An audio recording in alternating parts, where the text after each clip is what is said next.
प्रेम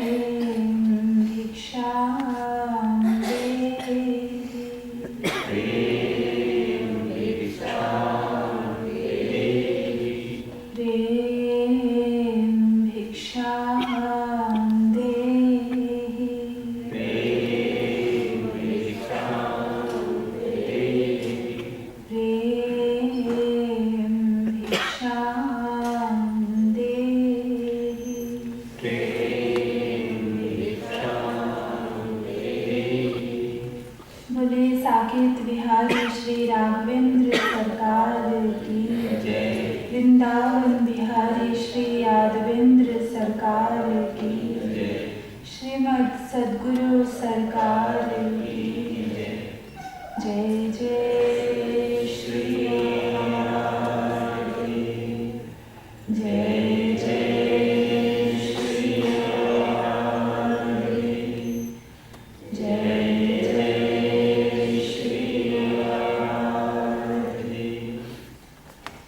तत्व जिज्ञासु महानुभव, दैनिक नियमानुसार पहले थोड़ी देर श्री हरिनाम संकीर्तन कर लीजिए, पश्चात विषय प्रारंभ किया जाएगा।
लोग कृपया सावधान हो जाएं।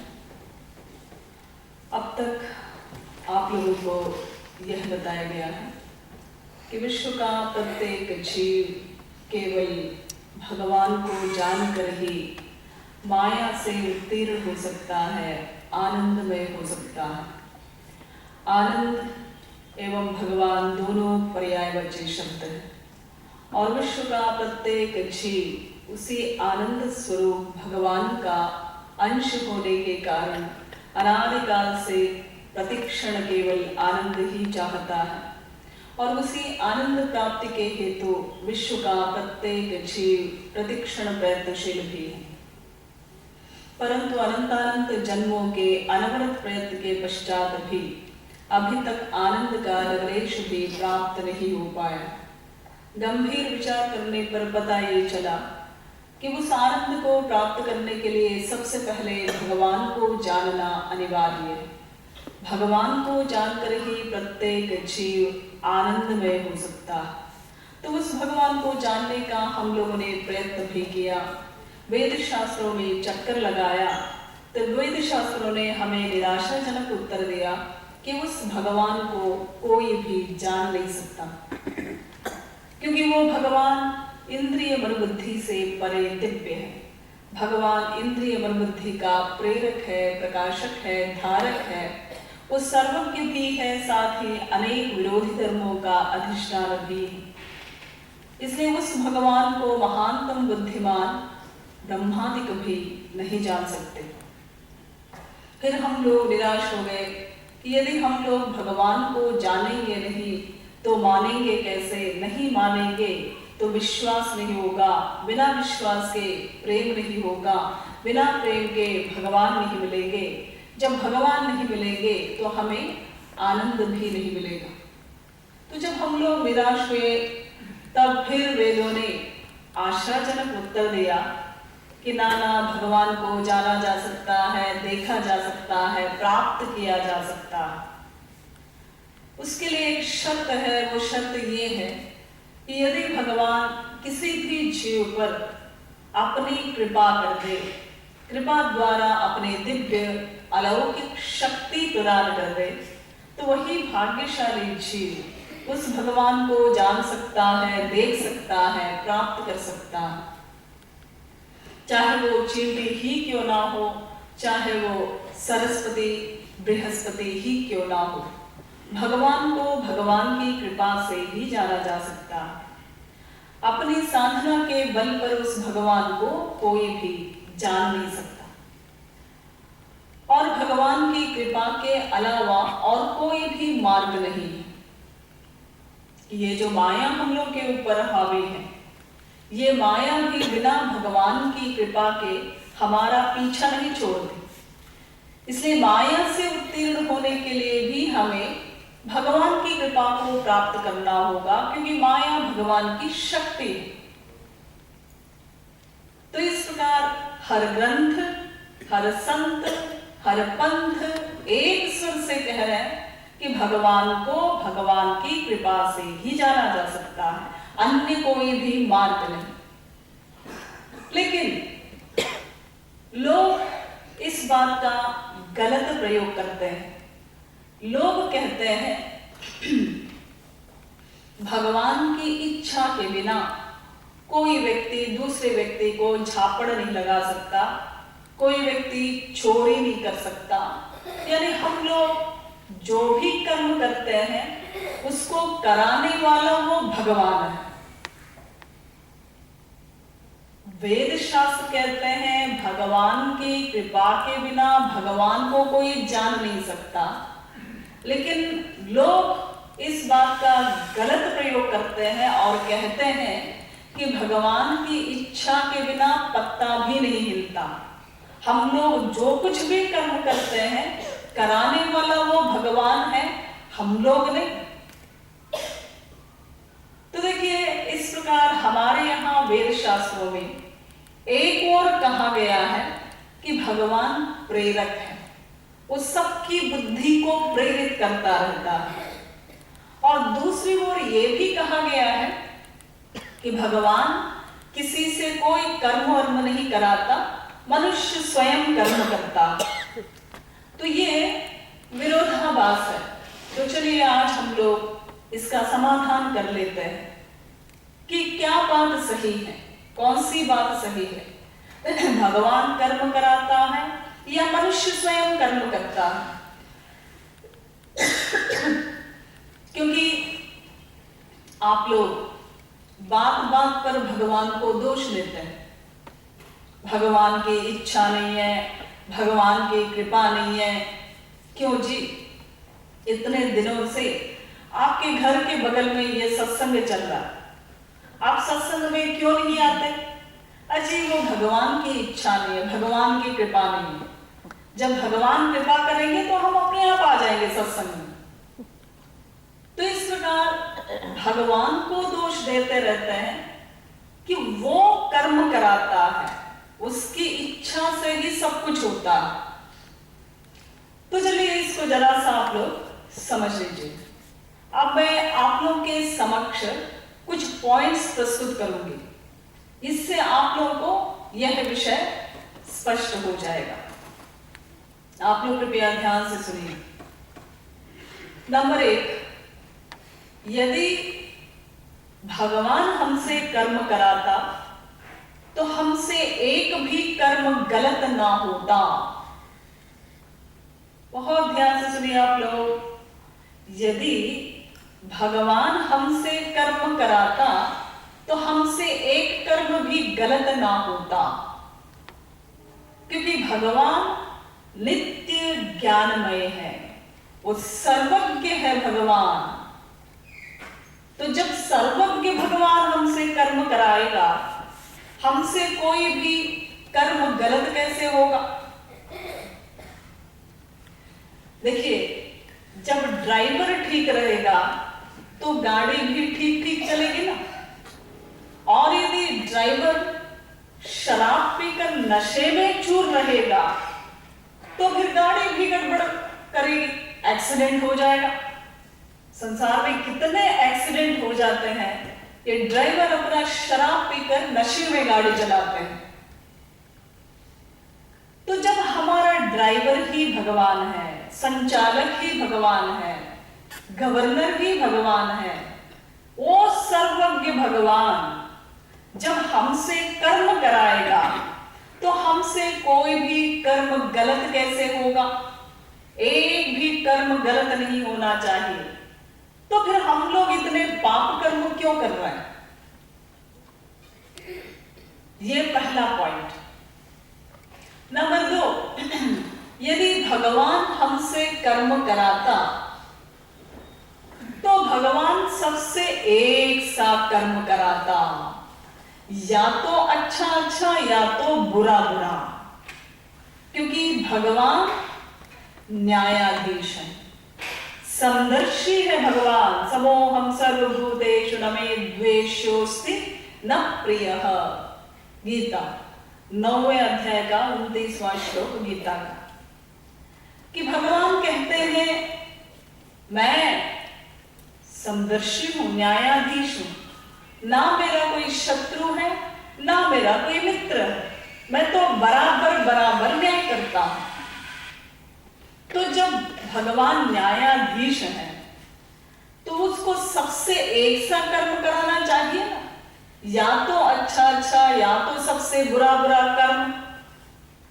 फिर क्यों भगवान ने कुछ लोगों को तुलसीदास, सूरदास, मीरा, नानक, कबीर, नरसिंह मेहता आदि बना करके अपना लोक दे दिए सदा सदा के लिए, और हम लोगों से गंदा कर्म करा रहा है भगवान। हमें 84 लाख प्रकार की योनियों में घुमा रहा, कभी कुत्ते की योनि में, कभी बिल्ली की योनि में, कभी सुअर की योनि में। यदि भगवान हमसे कर्म कराता तो उसको सबसे एक सा कर्म कराना चाहिए। एक से अच्छा कर्म कराए, दूसरे से बुरा कर्म कराए, ये न्यायाधीश भगवान अन्याय कैसे करेगा? यदि ऐसा कोई भगवान है तो फिर हम उसको भगवान नहीं कह सकते, वो होगा कोई शैतान। और नंबर 3, यदि भगवान हमसे कर्म कराता तो कर्मों का फल भी भगवान स्वयं भोगता या अपने आप को माफ कर देता। हम क्यों भोगेंगे? कर्म कराए भगवान, उन कर्मों के फल भोगे हम। ऐसे कैसे हो सकता? खाए रमेश, उल्टी करे दिनेश, ये कैसे हो सकता है? जो खाएगा वही तो उल्टी करेगा। ऐसे ही हमसे कर्म कराए भगवान और उन कर्मों का फल भोगे हम। 84 लाख प्रकार की योनियों में घूमे हम, अनेक प्रकार के कष्ट दुख सहे हम। ये तो घोर अन्याय है। संसार में भी कोई व्यक्ति ऐसा नहीं कर सकता, शैतान भले ही करता। नंबर 4, यदि भगवान कर्म कराता तो फिर भगवान ने वेद में ये क्यों लिखा? विधि निषेध। ये करो विधि, ये ना करो, ये ना करो निषेध। ऐ मनुष्यों, ये करो, ये ना करो, ये ना करो। तुम लोग गलत कर्म कर रहे हो, तुम लोग को भगवत प्राप्ति नहीं होगी, तुम लोगों को मैं नरक में डाल दूंगा। ये विधि और निषेध का चार्ज क्यों लगाता भगवान? यदि भगवान हमसे कर्म कराता तो फिर ये वेद शास्त्र के सारे वाक्य व्यर्थ जाते, महापुरुषों की सारी बातें व्यर्थ जाती। तो फिर भगवान वेद में एक सेंटेंस में यह लिख देता, ऐ मनुष्यों, तुम लोगों को कुछ भी करने की जरूरत नहीं, मैं तुम लोगों से कर्म करा रहा हूं, मैं कराऊंगा, तुम लोग की छुट्टी। हम लोग की छुट्टी हो जाती। और नंबर 5, यदि भगवान हमसे कर्म कराता तो भगवान ने ये अलग अलग प्रकार के लोग क्यों बनाया? हम लोग सुनते हैं ना, कहीं कोई स्वर्ग है, कहीं कोई नरक है, ये मृत्युलोक है। तो ये अलग अलग प्रकार के लोग क्यों बनाए भगवान ने? और 84 लाख प्रकार के शरीर क्यों बनाए? इस संसार में 84 लाख प्रकार के शरीरधारी जीव हैं और उनके अनेक प्रकार के रहन सहन। ये वैषम्य क्यों? भगवान हमसे कर्म कराता है, यदि यह सिद्धांत हम लोग के मस्तिष्क में आया, एक तो वैसे ही हम लोग नशे में हैं, फिर तो हम लोग पूरे पागल हो जाएंगे। क्या किसी भी काल में हिंदुओं के यहाँ, मुसलमानों के यहाँ, क्रिश्चियंस के यहाँ ऐसा कोई राज्य था जहां अपराधियों को दंड ना दिया गया हो? नहीं जिन्हें, ऐसा तो कोई राज्य नहीं था। अपराधियों को दंड हमेशा दिया जाता है, पहले भी दिया जाता था, आज भी दिया जाता है। तो देखिए, भगवान ने भी अपराधियों के लिए दंड की व्यवस्था की। हम लोग यहाँ पर जो पाप कर्म करते हैं, उन पाप कर्मों का फल भोगने के लिए हमको नरक भेजा जाता है। कई प्रकार के नरक होते हैं, भागवत में आप लोगों ने पढ़ा होगा। तो देखिए, यदि भगवान हमसे कर्म कराता तो ये सब क्यों? इसलिए भगवान किसी से कोई कर्म नहीं कराता। इस बात को स्पष्ट शब्दों में गीता में कह दिया भगवान ने, न दत्ते कस्यचित् पापं न चैव सुकृतं विभु। 5वें अध्याय का 15वां श्लोक गीता का। भगवान कहता है, देखो जी, मैं ना किसी से पाप कर्म कराता हूं, ना किसी से पुण्य कर्म कराता हूं। मैं किसी से कोई कर्म नहीं कराता, तो फिर आप क्या करते हैं? मैं तो प्रत्येक जीव के अंतःकरण में बैठ करके उस जीव के प्रतिक्षण के प्रत्येक कर्म को नोट करता हूं, फिर उन कर्मों का मैं फल देता हूं। अच्छे कर्मों का अच्छा फल, बुरे कर्मों का बुरा फल। हाँ, कर्मों को नोट करके कर्मों का फल देता हूं। और यदि कोई मुझे गाली देता है तो उसको भी मैं नोट करता हूं, डर करके भागता नहीं कहीं। और यदि कोई मेरी प्रशंसा करता है उसको भी मैं नोट करता हूं। तो मैं कर्मों को नोट करके कर्मों का फल देता हूं, लेकिन मैं वर्कर नहीं बनता, मैं कर्ता नहीं बनता। तो देखिए, हम लोग स्वयं कर्ता हैं अपने कर्मों के। कर्म प्रधान विश्व करी राखा, जो जस करई सो तस फल चाखा।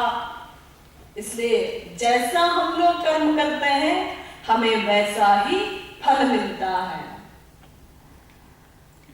आप लोग कहेंगे फिर ये क्यों कहा गया है कि भगवान प्रेरक है, सबकी बुद्धि को वो प्रेरित करता रहता है, उसकी इच्छा के बिना पत्ता भी नहीं हिलता, ऐसा क्यों कहा गया है?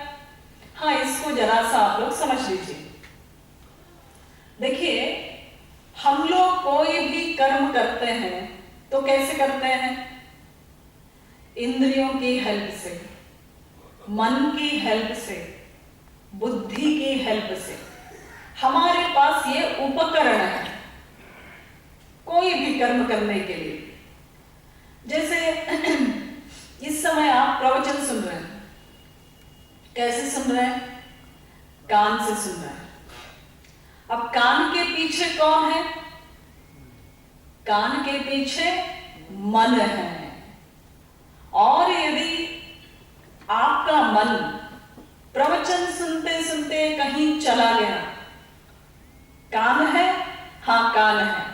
प्रवचन समझ में आता है? नहीं आता, क्योंकि मन कहीं चला गया संसार में घूमने। यदि मैं आपसे पूछूं, क्यों जी अभी अभी मैं क्या समझा रही थी, जरा बताइए आप, तो आप कहेंगे आप हमको माफ करिए, वो हमारा मन कहीं और चला गया। तो कान के पीछे मन है और मन के पीछे कौन है? बुद्धि है। तो इंद्रिय मन बुद्धि की हेल्प से हमारा कोई भी वर्क होता। लेकिन क्या आप जानते हैं, हमारी इंद्रिय मन बुद्धि ये सब जड़ है। जड़ का मतलब जैसे ये रुमाल जड़ है, इसमें कोई जान नहीं है ना, ये जड़ है, जड़ पदार्थ है। ऐसे ही हमारी इंद्रिय मन बुद्धि ये सब जड़ है। और भगवान क्या करता है? हमारी इंद्रिय मन बुद्धि को तत् कर्म करने की शक्ति देता है। आंख में देखने की शक्ति, कान में सुनने की शक्ति, मन में सोचने की शक्ति, बुद्धि में जानने की शक्ति, ये भगवान देता है। इसीलिए भगवान को प्रेरक कहा गया है कि वो प्रेरक है भगवान, क्योंकि हमारी इंद्रिय मन बुद्धि को कर्म करने की शक्ति देता है। अब उस शक्ति का प्रयोग किस प्रकार से करें, यह हम लोग के ऊपर निर्भर है। बहुत ध्यान से सुनिए आपको। जैसे भगवान ने हमारी आंखों में शक्ति दी देखने की। अब हम क्या देखें, अच्छी चीज देखें, बुरी चीज देखें, ये हमारे ऊपर निर्भर है। कान में सुनने की शक्ति दे। अब हम क्या सुने?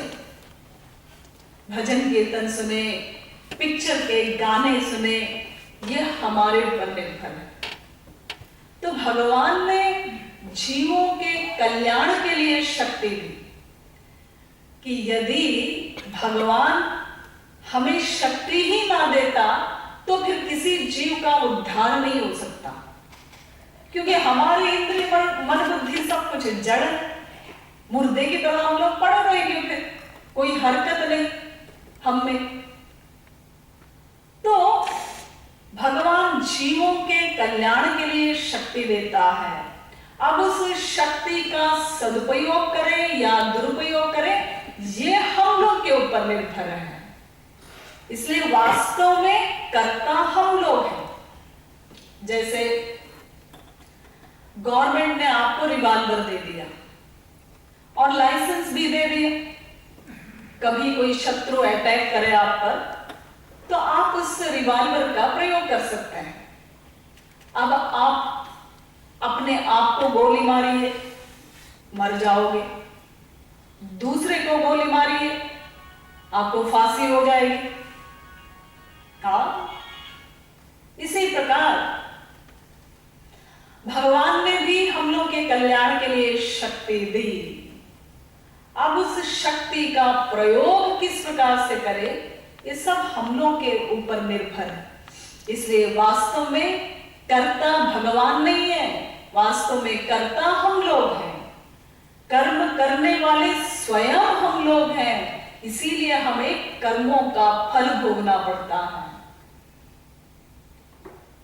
इसलिए अब आप लोग, भगवान हमसे कर्म कराता है, ये कभी नहीं भूलेंगे। भगवान किसी से कोई भी कर्म नहीं कराता, हम लोग स्वयं कर्म करते हैं। अब कुछ लोग कहते हैं ठीक है, हम भगवान को दोष नहीं देते कि वो हमसे कोई कर्म वर्म नहीं कराता, लेकिन साहब एक चीज और होती है, वो गड़बड़ करती है। वो क्या? उसको भाग्य कहते हैं। भाग्य, मुकद्दर, लक। अरे साहब, हम लोग बंधे हुए हैं भाग्य के अंडर में। हमारा डेली लाइफ का प्रत्येक कार्य भाग्य के अंडर में बंधा हुआ है। इसलिए भाग्य में जो लिखा है वो तो होकर ही रहेगा। हरेणापि ब्रह्मणापि सुरैरपि ललाट लिखिता रेखा परिमास्तुं न शक्यते सूक्ति। ब्रह्मा विष्णु शंकर भी भाग्य के लिखे को नहीं मिटा सकते। अवश्यमेव भोक्तव्यम कृतं कर्म शुभाशुभम। इसलिए भाग्य में जो है वो तो होकर ही रहेगा। यदि आपके भाग्य में धन है, आप रेगिस्तान पर भी जाइए, आपको वो धन मिल जाएगा। और यदि आपके भाग्य में धन ही नहीं है तो आप सुमेरु पर्वत पर भी जाइए, आपको धन नहीं मिल सकता। तो इस प्रकार हम लोग भाग्य को दोष देते हैं। हम लोग जानते ही नहीं है कि ये भाग्य क्या वस्तु है। तो चलिए जरा सा आप लोग समझ लीजिए कि ये भाग्य क्या है, किसको भाग्य कहते हैं। पूर्व जन्म कृतं कर्म तद्दैव मिति कथ्यते। हितोपदेश में लिखा है, पूर्व जन्म में किया हुआ कर्म पुरुषार्थ अगले जन्म में भाग्य कहलाता है। ये बड़ा इंपॉर्टेंट विषय है, आप लोग ध्यान से सुनिए। पूर्व जन्म में किया हुआ कर्म पुरुषार्थ अगले जन्म में भाग्य कहलाता है। इस भाग्य और पुरुषार्थ को लेकर के हमारे संसार में लड़ाई झगड़े चलते रहते हैं। लेकिन ये भाग्य और पुरुषार्थ ये दो चीज नहीं है, एक चीज के दो नाम हैं। जैसे एक लड़की है मिस उर्मिला, जब उसका विवाह हो गया तो मिसेस उर्मिला हो गई। अब लड़की तो वही है, लड़की में तो कोई अंतर नहीं, लड़की में कोई चेंज नहीं हुआ ना, वही लड़की है। हाँ, इतना अंतर हम लोग मान लेते हैं, जब वो मिस उर्मिला थी तो उसके नाम के आगे लिखा जाता था मिस उर्मिला टंडन। जब उसका विवाह हो गया तो मिसेस उर्मिला सेठ हो गई, ये सेठ की उपाधि लग गई, यानी उसका सरनेम बदल गया। लड़की वही है, लड़की की कोई नई इंद्रिय मन बुद्धि नहीं आई। हाँ, पहले आंख सामने थी, शादी के बाद आंख पीछे हो गई, सिर के ऊपर, ऐसा कुछ बदलाव नहीं आया लड़की में, वही लड़की है, उसका केवल सरनेम बदल गया बस। ऐसे ही ये भाग्य और पुरुषार्थ है, एक चीज के ये दो नाम। पूर्व जन्म का पुरुषार्थ भविष्य में, अगले जन्म में भाग्य कहलाता है। वो किसी और का किया हुआ पुरुषार्थ नहीं है, जो बाप का कमाया हुआ हमें मिल जाता है संसार में। एक बाप है, उसका जो कुछ भी है, बैंक बैलेंस है, प्रॉपर्टी है, कार है, जो कुछ भी है, मरने के बाद अपने आप बेटे को मिल जाता है सब कुछ। लेकिन भाग्य में ऐसा नहीं होता, ये अपनी ही पूर्व जन्म की कमाई भविष्य में भाग्य कहलाती है। तो इस प्रकार भाग्य और पुरुषार्थ एक चीज के दो नाम हैं, ये अलग अलग चीज नहीं है। अब इसके आगे चलिए। आप कहते हैं इस जन्म में आप कोई पुरुषार्थ नहीं कर सकते। ध्यान दीजिए आप लोग, बातें ना करिए, ध्यान दीजिए।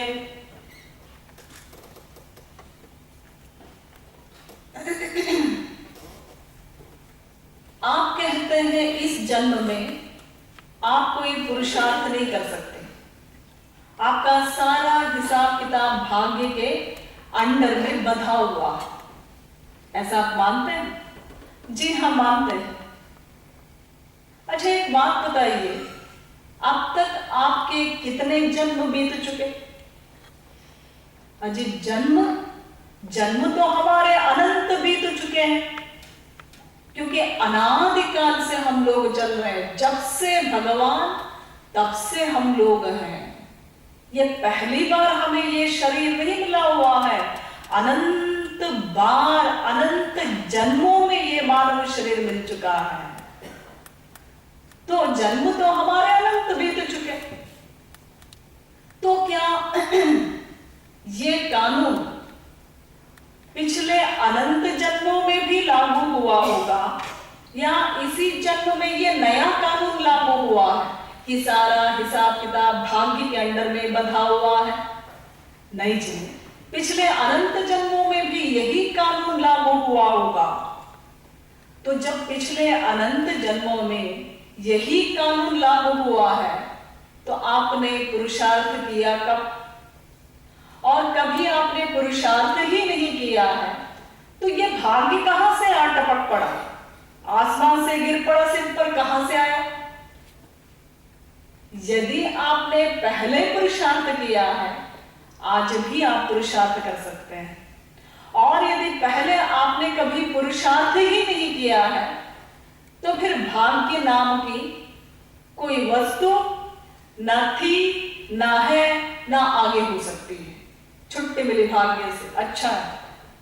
इसीलिए तो हमारे यहाँ वेद शास्त्र सर्वत्र पुरुषार्थ करने का आदेश देते हैं।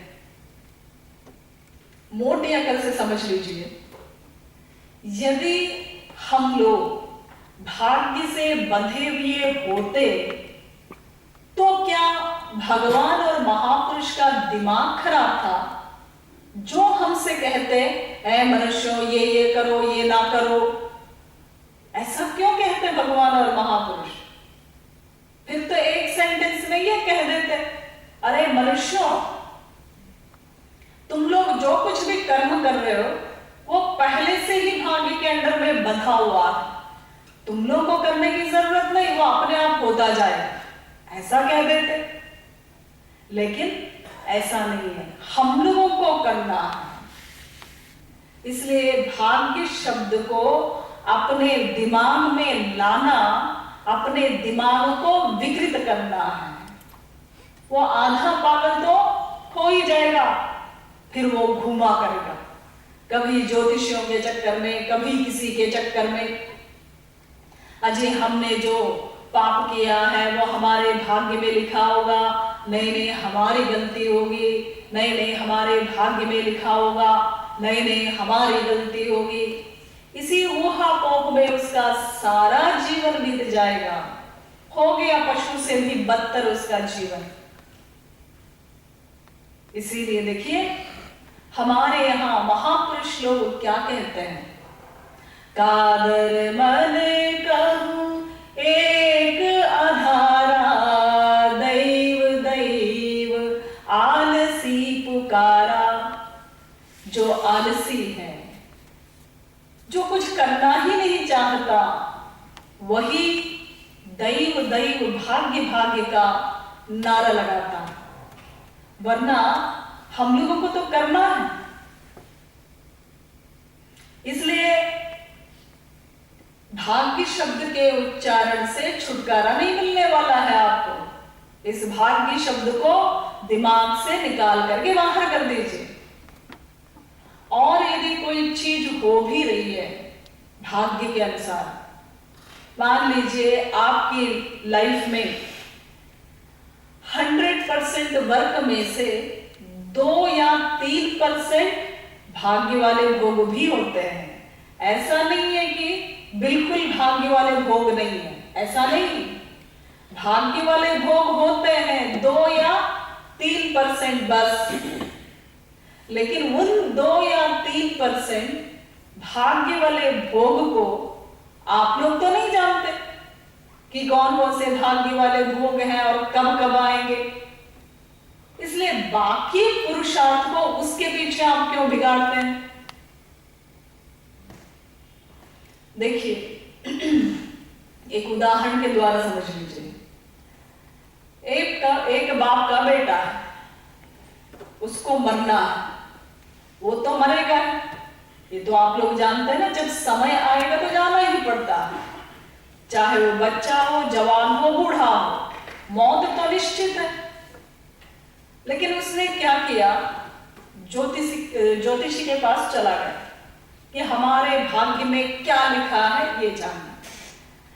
अब ज्योतिषी ने उससे कहा, देखो सब कुछ तो ठीक है तुम्हारे भाग्य में, तुम्हारा जो बेटा है जब बड़ा होगा बहुत लायक होगा, खूब तुम्हारी सेवा करेगा और श्रवण कुमार से भी आगे निकल जाएगा, सब कुछ ठीक रहेगा। लेकिन क्या? तो ज्योतिषी कहता है कि नहीं छोड़ो, नहीं बताते हैं। अरे नहीं नहीं बताओ ना क्या है आगे।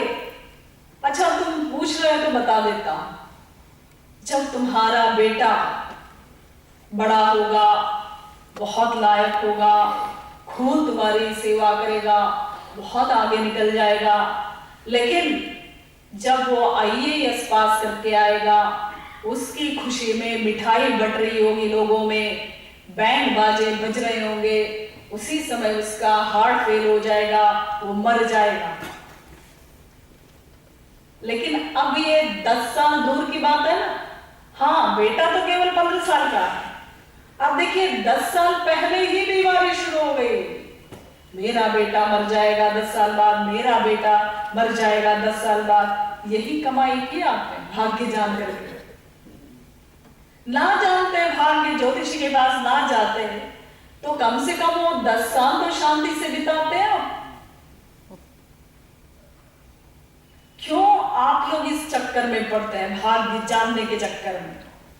तो वैसे तो यदि आप दिया लेकर के ढूंढने जाओगे आजकल के समय में आपको कोई भी ज्योतिषी नहीं मिलेगा जो सही सही बता दे आपके भाग्य में क्या लिखा।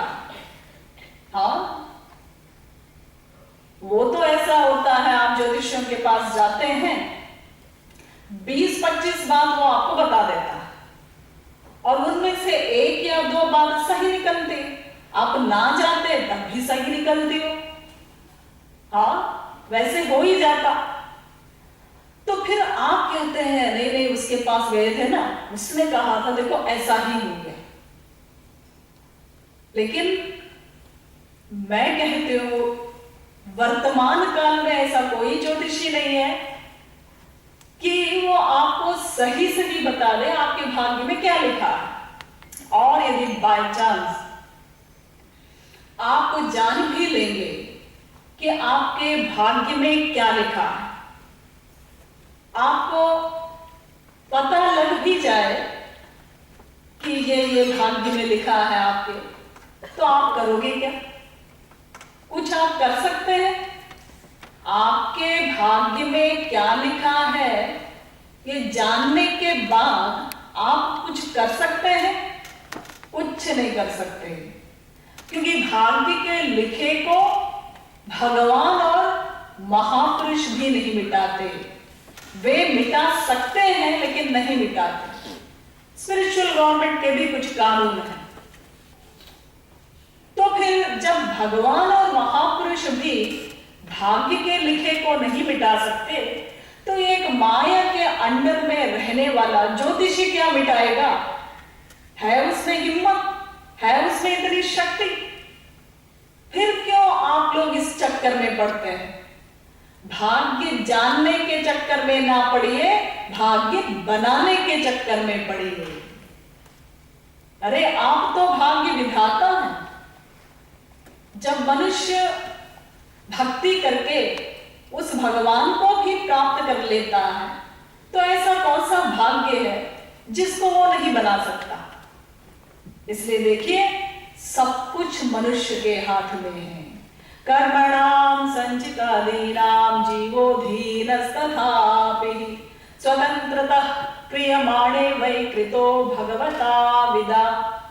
प्रियादास जी कहते हैं 84 लाख प्रकार की योनियों में केवल एक मनुष्य को ही पुरुषार्थ करने का अधिकार है। मनुष्य को छोड़ करके अन्य कोई भी शरीरधारी जीव पुरुषार्थ नहीं कर सकता। यह मानव शरीर पुरुषार्थ युक्त शरीर है। इसलिए इस मानव शरीर की प्राप्ति के लिए स्वर्ग के देवी देवता लोग भी तरसते हैं और भगवान से प्रार्थना करते हैं कि हमें मानव शरीर दे दो, क्योंकि स्वर्ग के देवी देवताओं का शरीर जो है वो भी भोग योनि है, उनको भी पुरुषार्थ करने का अधिकार नहीं है। तो 84 लाख प्रकार की योनियों में सर्वश्रेष्ठ है ये मानव शरीर, क्योंकि मनुष्य पुरुषार्थ कर सकता है। इसलिए ऐसा अमूल्य शरीर पाकर भी यदि कोई दैव दैव भाग्य भाग्य का नारा लगाएगा, तो इससे बड़ा सर्वनाश और क्या हो सकता? कुछ लोग कहते हैं ठीक है, हम भाग्य को भी दोष नहीं देंगे, वो तो हमारे ही कर्मों का फल है।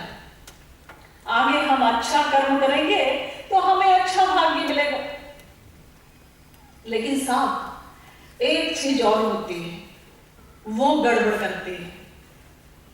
वो क्या? उसको समय कहते हैं। अब समय आ गया है, जब समय आएगा तब अपने आप सब कुछ करा लेगा। अब वो दिन आ गए हैं।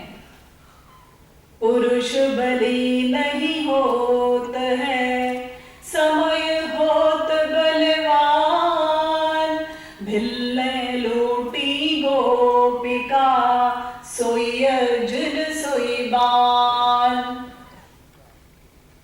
कुछ लोग समय को दोष देते हैं। जब समय आएगा तब अपने आप सब कुछ करा लेगा। लेकिन समय को दोष देना भी गलत है। तो फिर अब ये पक्का हो गया कि भगवान को हम लोग भगवान की कृपा से ही जान सकते हैं, अन्य कोई भी मार्ग नहीं है। लेकिन ये भगवान की कृपा क्या वस्तु है? बार बार आप कह रही हैं भगवान की कृपा से कि भगवान को जान सकता है कोई, लेकिन ये भगवान की कृपा है क्या चीज? हाँ, तो चलिए उसको भी समझ लीजिए। हमारी आंखों से भगवान दिखाई पड़ेगा यदि हम पर भगवान की कृपा हो तो। आप लोग कहेंगे अजी हमारी आंखें तो प्राकृत हैं, माइक है, भगवान दिव्य है, तो प्राकृत आंखों से वो दिव्य भगवान कैसे दिखाई पड़ेगा? हाँ, तो देखिए, जब भगवान किसी जीव पर कृपा करते हैं तो उस जीव की इंद्रिय मन बुद्धि में दिव्य शक्ति भर देते हैं। जैसे अर्जुन से कहा श्री कृष्ण ने, देख अर्जुन मैं भगवान हूं। जब विराट रूप दिखाया ना श्री कृष्ण ने अर्जुन को, और कहा अर्जुन से देख मैं भगवान हूं। और अर्जुन की भी बड़ी इच्छा थी देखने की, तो अर्जुन ने कहा कि महाराज हमको तो नहीं दिखाई पड़ रहे हैं कि आप भगवान हैं। तब श्री कृष्ण ने अर्जुन को दिव्य दृष्टि दी। उस दिव्य दृष्टि को पाकर के जब अर्जुन ने देखा श्री कृष्ण का विराट रूप, भगवान वाला रूप, वो घबरा गया। उसने कहा महाराज आप ऐसे भगवान हैं, हमको ऐसा भगवान नहीं चाहिए, आप हमको माफ करिए, हमारे सखा बन जाइए आप। तो देखिए, दिव्य दृष्टि से दिव्य भगवान दिखाई पड़ते हैं। ध्यान से सुनिए आप लोग, दिव्य दृष्टि से दिव्य भगवान दिखाई पड़ते हैं। तो जब भगवान किसी भी जीव पर कृपा करते हैं तो उस समय उस जीव की इंद्रिय मन बुद्धि में दिव्य शक्ति भर देते हैं। अपने आप को भगवान प्राकृत नहीं बनाते, माइक नहीं बनाते, बल्कि उस जीव की इंद्रिय मन बुद्धि को दिव्य कर देते हैं। जैसे हमारी ये आंख है, ये आंख माइक है, प्राकृत है। अब इसमें भगवान की दिव्य दृष्टि मिल गई, आंख में भगवान की दिव्य दृष्टि मिल गई, तो अब हमको भगवान दिखाई पड़ेगा। चाहे वो सर्वव्यापक भगवान हो या अवतार वाला कोई भगवान हो, राम हो, कृष्ण हो, तो हर प्रकार से वो भगवान का अनुभव करेगा। तो हमारी इंद्रिय मन बुद्धि में भगवान की अपनी शक्ति, हमारी आंख प्लस भगवान की आंख, हमारा कान प्लस भगवान का कान, हमारा मन प्लस भगवान का मन, हमारी बुद्धि प्लस भगवान की बुद्धि, ये सब कंबाइंड होकर के दिव्य भगवान का अनुभव होता है। अब देखिए, इस प्लस का मतलब कहीं आप लोग उल्टा ना लगाइए। इस प्लस का मतलब ये नहीं है कि हमारे पास जो आंखें हैं वो कंपलसरी है भगवान के दर्शन के लिए। अरे कोई कंपलसरी नहीं है। आपके पास आंख है, हाँ है, ठीक है। उन आंखों में जब भगवान की दिव्य दृष्टि मिलेगी तो दिव्य भगवान दिखाई पड़ेगा। और यदि आपकी आंख नहीं है, आप सूरदास हैं, अंधे हैं, कोई बात नहीं, जब भगवान कृपा करेंगे आपको दिव्य दृष्टि देंगे, उसी दिव्य दृष्टि से भगवान का दर्शन हो जाएगा। आंख हो या ना हो इससे कोई मतलब नहीं। हमारे यहां एक बहुत बड़े महापुरुष हैं सूरदास। नाम सुना होगा आप लोगों ने। सूरदास दोनों आंखों से अंधे थे, बहुत बड़े संत हुए हैं। तो वे हमेशा भजन कीर्तन करते रहते थे, श्री कृष्ण के नाम रूप लीला गुणों को गाते रहते थे। आंखों से दिखाई तो पड़ता नहीं था कुछ भी, अंधे थे। तो वो संकीर्तन सुनने के लिए श्री कृष्ण सामने आकर के बैठ जाते थे और बैठ करके साक्षात बैठ करके उनका संकीर्तन सुनते थे श्री कृष्ण। और एक बार ये संकीर्तन करते करते वे कहीं जा रहे थे सूरदास, तो इतने में सामने एक गड्ढा था, उसमें गिर गए। तो अब वो श्री कृष्ण उनके पीछे पीछे चल रहे थे। महापुरुषों के पीछे स्वयं भगवान चलते हैं, श्री कृष्ण चलते हैं। जब गड्ढे में गिर गए सूरदास, तो श्री कृष्ण ने देखा, अरे तो ये तो गड्ढे में गिरे पड़े। तो श्री कृष्ण ने अपने हाथ को लंबा कर दिया। ऊपर खड़े थे श्री कृष्ण, केवल अपने हाथ को लंबा कर दिया और सूरदास जी से कहा, अरे वो बाबा मेरा हाथ पकड़ ले, ऊपर आ जा, गड्ढे से ऊपर आ जा। अब सूरदास जी ने श्री कृष्ण का हाथ पकड़ लिया। अब हाथ का स्पर्श करते ही सूरदास जी जान गए कि ये साधारण स्पर्श तो नहीं है, ये दिव्य स्पर्श है। हो ना हो ये मेरे श्याम सुंदर ही हैं। तो श्री कृष्ण ने ऊपर खींच लिया सूरदास जी को। जब सूरदास जी ऊपर आ गए, सूरदास जी ने कस के श्री कृष्ण का हाथ पकड़ लिया। लेकिन श्री कृष्ण तो बड़े चंचल हैं, ये तो आप लोग जानते ही हैं। किसी भी प्रकार से हाथ छुड़ा करके भाग गए श्री कृष्ण, जाकर दूर खड़े हो गए। तो सूरदास जी ने कहा श्री कृष्ण से, अरे मैं तो बूढ़ा आदमी, कमजोर आदमी, दुबला पतला, शक्तिहीन, मेरा हाथ छुड़ा करके तुम भाग गए, तो इसमें कौन सा कमाल है? और यदि मेरे हृदय से तुम निकल जाओगे तब हम तुमको मर्द बताएंगे। बाह छुड़ाए जात हो निबल जान के मोही, हृदय पे जब जाओगे मर्द बदोंगो तो ही। अरे मेरे हृदय से निकल करके देखो तब हम तुमको मर्द बताएंगे। हाथ छुड़ा करके भागने में कौन सा कमाल है? और तुम तो जवान हो, हृष्ट पुष्ट हो, मैं दुबला पतला कमजोर, मुझ में कोई शक्ति ही नहीं है। तो श्री कृष्ण ने सुना तो श्री कृष्ण को बड़ा अच्छा लगा। जाकर के उन्होंने राधा जी को बताया कि ऐसे ऐसे एक महापुरुष है, ऐसी ऐसी बातें करता है। तो राधा जी की भी बड़ी इच्छा हुई, मैं भी जरा उस भक्त का दर्शन कर लूं। अब दोनों आ गए दर्शन करने के लिए, राधा जी के साथ श्री कृष्ण भी आ गए। तो श्री कृष्ण ने कहा, देखो वो बड़ा चालाक भक्त है, उसके पास नहीं जाना तुम, और यदि एक बार पकड़ लेगा वो छोड़ेगा नहीं तुमको। तो राधा जी ने कहा ठीक है। अब राधा जी धीरे धीरे धीरे चल करके सूरदास जी के पास आ गए।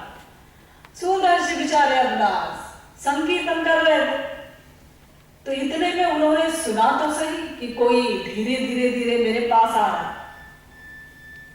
जो अंधे होते हैं उनका कान जो होता है ना वो बड़ा तेज होता है, क्योंकि देख तो सकते नहीं वे लोग कुछ भी, इसीलिए सारा ध्यान उनका शब्द पर होता है, आवाज पर होता है। तो बड़े तेज कान होते हैं अंधों के।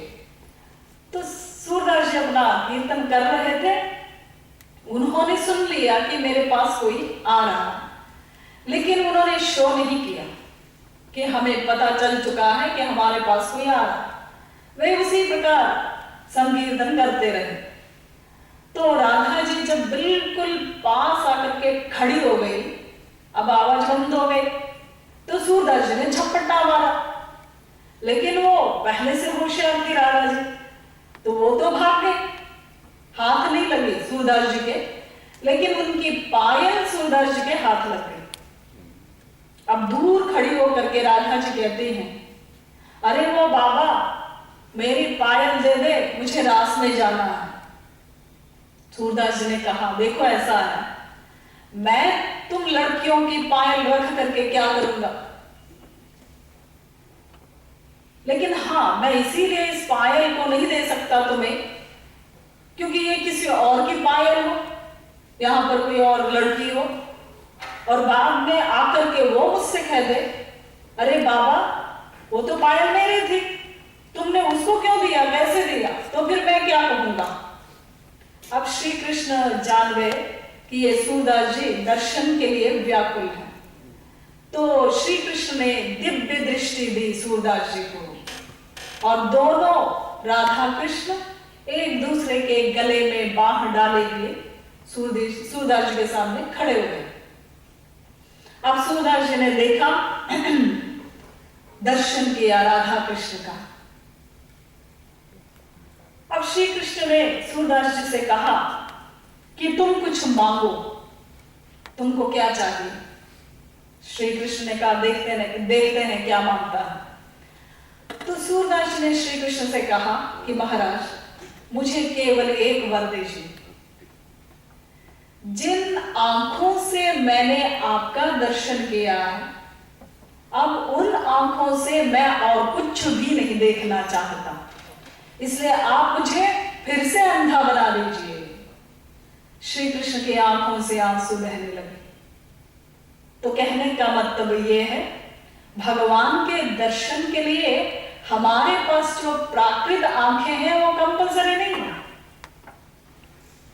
बिना आंखों के भी केवल भगवान की दिव्य दृष्टि से ही दिव्य भगवान का दर्शन होगा, क्योंकि भगवान के दर्शन में यदि हमारी आंखें, प्राकृत आंखें कंपल्सरी होती तो संसार में जितने भी अंधे हैं सब भगवान के सामने हड़ताल कर देते, अरे हमारी आंख नहीं है, हमें फ्री में भगवत प्राप्ति हो जाए। तो भगवान कहते हैं, अरे मैं कब कहता हूं मुझे देखने के लिए किसी आंख की जरूरत है, मेरा शब्द सुनने के लिए किसी कान की जरूरत है, अरे किसी चीज की जरूरत नहीं।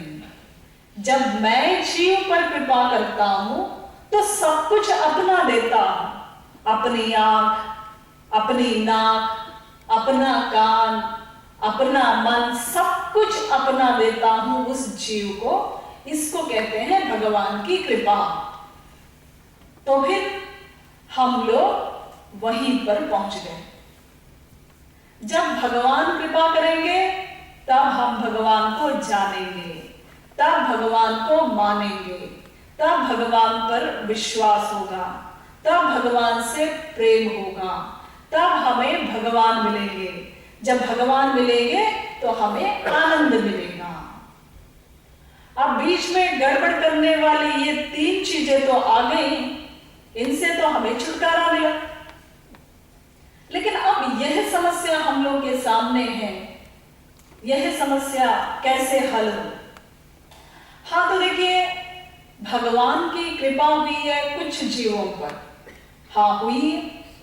हम पर भगवान की कृपा नहीं हुई है, हाँ नहीं हुई है। इसका मतलब क्या? इसका मतलब ये मालूम पड़ता है कि भगवान की एक शर्त है, और जिस किसी ने भी उस शर्त को पूरा कर दिया उस पर भगवान ने कृपा कर दी। हमने शर्त पूरी नहीं की, इसलिए हम पर भगवान ने कृपा नहीं की, क्योंकि भगवान तो न्यायाधीश समदर्शी है। वो तो सीधा सूरदास, मीरा, नानक पर कृपा कर दे और हम पर कृपा ना करे तो क्या हमने उसका खेत काटा है? ऐसा अन्याय क्यों करेगा भगवान? तो देखिए, यदि भगवान की कृपा को प्राप्त करने के लिए कोई शर्त है और तुलसीदास, सूरदास, मीरा, नानक, नरसिंह मेहता ने उस शर्त को पूरा कर दिया, तब भगवान ने उन पर कृपा की। और हमने शर्त पूरी नहीं की, इसलिए भगवान ने हम पर कृपा नहीं की। यदि ऐसा है तो फिर भगवान नंबर 1 का बिजनेसमैन सिद्ध हो गया, नंबर 1 का व्यापारी सिद्ध हो गया। लेना देना है वहां पर। ऐसे तो व्यापारी लोग भी करते हैं, आप कुछ रुपया लीजिए दुकानदार को, बदले में वो आपको सामान देगा। तो क्या भगवान भी ऐसे ही करते हैं? तुम हमारी शर्त पूरी करो, हम तुम पर कृपा करेंगे। हाँ, तो यदि ऐसा है, किसी शर्त को पूरा करने पर भगवान किसी पर कृपा करते हैं, तो फिर वे नंबर 1 के बिजनेसमैन सिद्ध हो गए। फिर अकारण करुण कहां रहे भगवान?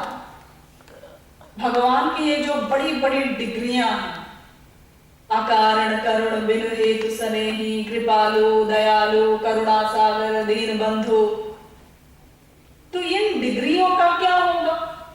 ऐसो को उदार जग माही, बिनु सेवा जो द्रवे दीन पर, राम सरिस को नाही, ऐसो को उदार जग माही। ये जो बड़ी बड़ी डिग्रियां हैं भगवान की, तो इन डिग्रियों का क्या होगा? एक प्रश्न ये। और यदि भगवान अकारण करुण है, बिना किसी कारण के कृपा करता है, तो फिर हम पर भगवान ने अब तक कृपा क्यों नहीं की? साथ ही अनेक जीवों पर भगवान ने कृपा कैसे की? ये 2 भयंकर चार्ज भगवान के ऊपर लगने जा रहे हैं। ये 2 दोष भगवान के ऊपर लगने जा रहे हैं। इनका समाधान हम करेंगे, लेकिन आज नहीं करेंगे, कल करेंगे। आप लोग जानते ही हैं, कल समाप्ति है, कल आखिरी दिन है।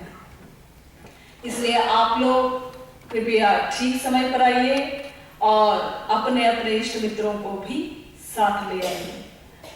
बोलिए वृंदावन बिहारी लाल की, श्रीमद् सद्गुरु सरकार